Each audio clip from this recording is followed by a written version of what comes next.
మీ version ఏమిటి ఆ ఘటన పైన? అదే మొదటి నుంచి అండి ఇక్కడ స్పష్టంగా ఒక విషయం తెలియజేయాలనుకుంటున్నాము. ఈ ధర్నా వేదిక ద్వారా మేము చాలా స్పష్టంగా తెలంగాణ సమాజానికి చాలా స్పష్టంగా ఒక విషయం తెలియజేయాలనుకుంటున్నాము. ఈ 70 సంవత్సరాలుగా మా సమాజానికి జరుగుతున్న న్యాయము అన్యాయము ఏంటనేది సమాజం చూస్తూ ఉన్నారు. బీసీఎస్సీ జేఏసీగా మేమందరికీ అన్ని కార్ల రాజేష్ గారికి కావచ్చు మీకు నేపథ్యం చెప్తున్నానండి. అక్కడ నుంచి కూడా మొదటగా అన్యాయం జరిగినప్పుడు 4 రోజులు చనిపోయిన బాడీని ఎవరు పట్టించుకోకుంటే ఏ సంఘం పోకపోతే ఆ రోజు విశారదన్ మహారాజ్ గారు మేమంతా పోయి ఆ విషయాన్ని వెలుగులోకి తీసి సమాజానికి తెలియజేసినాం. సరే ఇప్పుడు ఎవరైనా దాన్ని తీసుకుపోవచ్చు, దాన్ని ముందుకు తీసుకుపోవచ్చు, అది వేరు విషయం. మనం అన్ని ప్రజా సంఘాలను కోరుకుంటున్నాము, అన్ని పార్టీలను మేము మద్దతు కోరుకుంటున్నాము.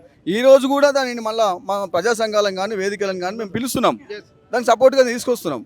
ఆ గ్రామంలో మీరు అంటున్న ఏ నేపథ్యమైనా కావచ్చు, ఏదైనా మీరు మేనేజ్ చేసి ఉండొచ్చు. అగ్రకుల సమాజం ఏదైతే ఉన్నదో అనేక విధాలుగా మేము కొన్ని వీడియోలు వచ్చినాయి బుచ్చన్న గారు. ఎంత దుర్మార్గమైన విషయం అంటే సమాజమే స్పందించి ఒక ఎంత కరుడు కట్టిన తీవ్రవాదికైన మనసుని కరిగి మరి చిన్న పిల్లని 2 నెలల పాపని కాలుతో తన్ని చంపిన సమాజ ఒక సన్నివేశాన్ని గుండెకు ఎంత గాయమైన పరిస్థితిని ఆ అగ్రకుల సమాజం కనీసం మానవీయ కోణంలో ఆలోచించకుండా మీరు ఊరికి వెళ్ళిండ్రా? అన్ని చేసాము. ఊరికి వెళ్ళిండ్రా? మీరు వెళ్ళాము. మన వాళ్ళు వెళ్ళారు, మాట్లాడారు, దానికి సంబంధించిన విషయాలు తీసుకున్నారు.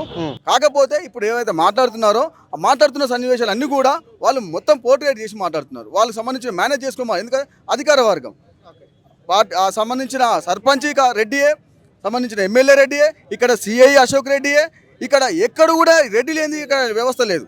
కాబట్టి అన్ని మేనేజ్ చేసుకుంటారు. సామాజిక వర్గం ఉన్నది కాబట్టి ఆ ప్రాబల్యం ఉందని భావన. ఇది ఒక సామాజిక వర్గం అని చెప్పట్లేదు మేము. ఇలా సంపినోడు మళ్ళీ వాళ్ళు సంతాపం చెల్లితే మేము ఒప్పుకోము. ఎవరైనా సరే అది అగ్రకులాలు మొత్తం అదంతా కూడా సామాజిక వర్గాలుగా అధికారాన్ని చేపట్టి మా సమాజాన్ని కూడా ఈ విధంగా చావులకు కారణమవుతుందని మా వర్షన్ అండి. వాస్తవంగా దీంట్లో కులకోణమే ఉంది. ఎందుకంటే ఈ చంద్రకళకు ఇద్దరు మగపిల్లలు ఒక ఆడపాప. వాళ్ళు ముగ్గురు కూడా ఎస్సీ అమ్మాయిలనే చేసుకున్నారు. అన్నదమ్ములు ఇద్దరు ఎస్సీ అమ్మాయిని చేసుకున్నారు. అమ్మాయి కూడా కార్కొండ గ్రామం చెందిన మాలకులసం చేసుకుంది.